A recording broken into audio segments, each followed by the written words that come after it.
মুখের ওপর না বলতে পারার মতো বোকামি কিছু কিছু মানুষ তাদের সারা জীবনই বয়ে বেড়ায়। সেই সাথে রয়েছে বছরের প্রথম আম কাসুন্দি মাখা। একটা সবজি দিয়ে কি সুন্দর মজাদার সবজি রেসিপি তৈরি করা যায়, সেটা রেসিপি রয়েছে আজকের ব্লগটিতে। সেই সাথে রাতে কি সুন্দর রহমতের বৃষ্টি। হ্যালো এভরিওয়ান, আসসালামু আলাইকুম। কেমন আছেন সবাই? আমি তো আলহামদুলিল্লাহ খুব ভালো আছি। বাজারে গিয়েছিলাম ফল কিনতে, তো ফলের দোকানে তো বেশ কিছুদিন যাবৎ কাঁচা আম উঠতেছে। এই বছরের বিভিন্ন ব্যস্ততার জন্য কাঁচা আম মাখাটা খাওয়া হয়নি।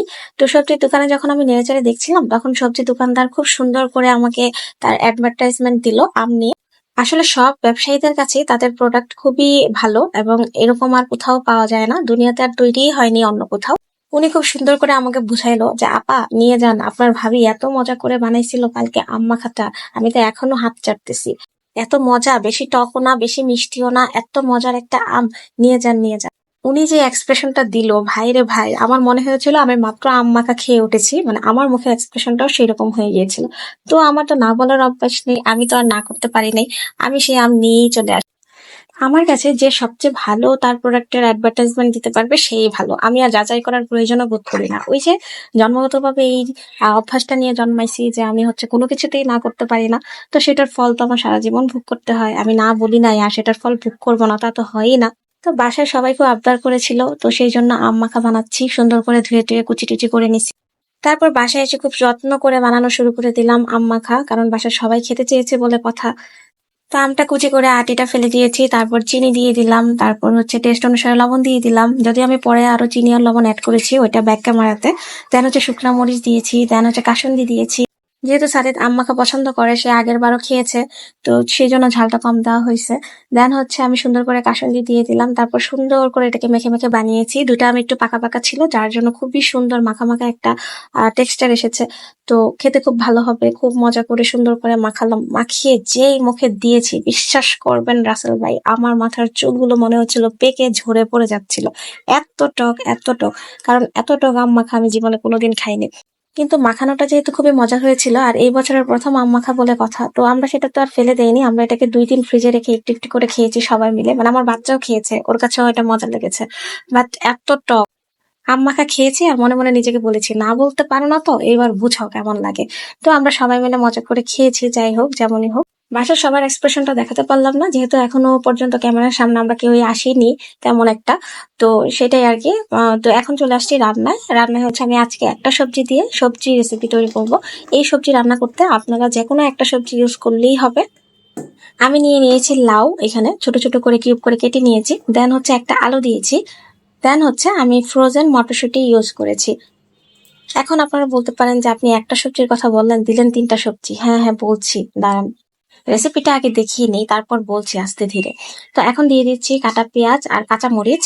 আমি এখানে খুব বেশি দিইনি, একটা মিডিয়াম সাইজের পেঁয়াজকে কুচি করে দিয়েছি। দেন হচ্ছে কাঁচা মরিচ দিয়েছি ঝাল অনুসারে। আর হচ্ছে দিয়ে দিয়েছি লবণ 1/2 চা চামচের মতো। দেন হচ্ছে 1 চা চামচের মতো হলুদের গুঁড়া দিয়ে দিয়েছি। 1 চা চামচ রসুন বাটা দিয়েছি। আমি এখানে বড় চামচ দিয়ে দিয়েছি, তো তাই কম মনে হচ্ছে। এখানে 1 চা চামচের মতো রসুন বাটা রয়েছে। আর দিয়ে দিয়েছি অল্প একটু পানি। যেহেতু লাউ থেকে প্রচুর পরিমাণে পানি ওঠে, সেই জন্য আমি কম করে দিয়েছি। আপনারা যে সবজিটা ইউজ করবেন সেই সবজি কেমন সেদ্ধ হয় সেটার উপর ডিপেন্ড করে পানিটা দিয়ে দিবেন।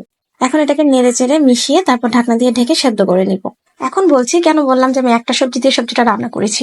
কারণ আলুকে আমি সবজি হিসেবে ধরি নাই, কারণ আলু তো আমাদের মাসকাবারি হিসেবে আমাদের ঘরে কেনাই থাকে সবসময়। মানে যাদের ঘরে একদমই কম সবজি থাকে তাদের ঘরে অ্যাটলিস্ট আলুটা থাকে। তো আলুটা তো থাকে কমন সবজি, সেটা হচ্ছে আপনি যে সবজি দিয়ে রান্না করেন সাথে শুধু একটা আলু কেটে দিয়ে দিবেন।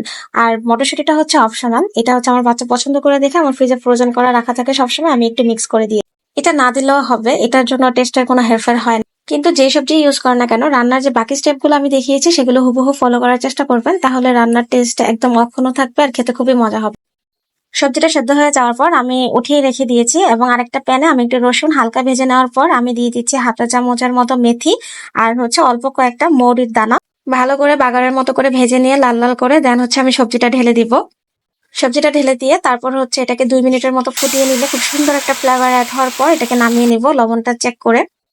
আপনারা চাইলে এটাতে ধনিয়া পাতা ইউজ করতে পারেন, কিন্তু যেহেতু খুব সুন্দর একটা বাগারের ফ্লেভার রয়েছে সেজন্য আমি ধনিয়া পাতাটা দিলাম না।